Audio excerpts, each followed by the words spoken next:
Alright, welcome everybody to the Bitch Shield Shit Test webinar, which I have come to know and love as the Shitty Bitch Workshop.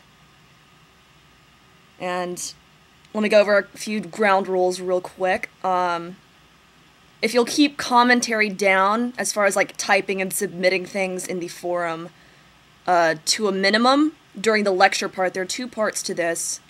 We're gonna do a little bit of me talking, my talking. Then we're gonna do a little bit of role play. I'm gonna get on mic with some people, and we're gonna throw out a couple of shit tests, and I'll put up a bit shield. And so here we go. Girls don't wake up in the morning and pray that some white knight does not come in and totally sweep her off her feet. However, we don't wake up in the morning hoping that every guy we meet today will try to get in my pants. Alright, hence the bitch shield and the shit test come in as a way to weed out the losers and get to the guys worth our time. Sure, it would be nice to give every man equal and fair opportunity to be interviewed for admission into our beds, but we don't have the time. Plus, it gets old. Alright, so that's kind of why the bitch shield and the shit test have come into existence. And the big question is, which girls have these tools in their pocket? I mean, why do all the really pretty girls have the biggest bitch shields? It's because men are visual. Obviously, the hotter the girl, the more likely she's going to get accosted more frequently than a cute girl. Alright, not saying that cute girls don't get accosted like that. So that's something to take into consideration. But also, what about the more, average looking women that have huge bitch shields? Alright? It's a defense mechanism to keep people at a distance. It's, the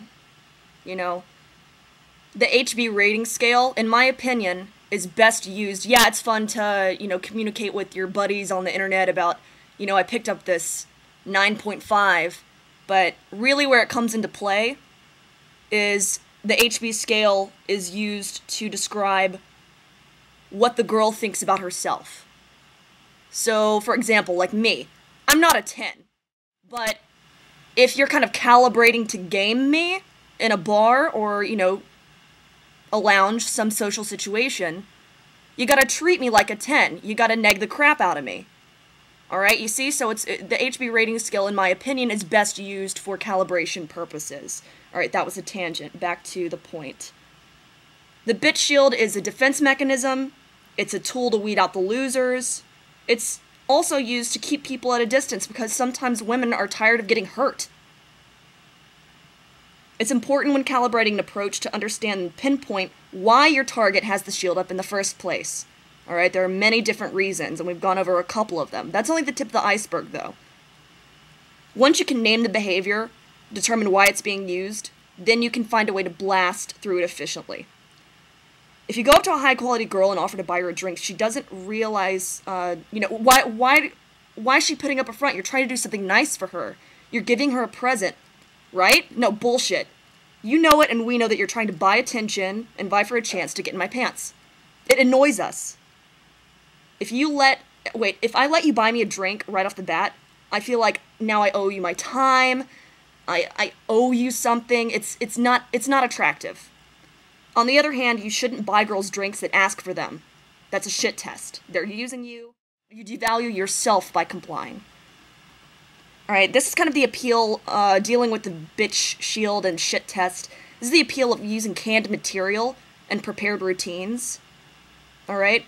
They are field tested, guys swear by them, using subtle, calibrated negs, creating social proof, demonstrating pre-selection, what else? Using disinterested body language, controlling your frame so she doesn't affect you.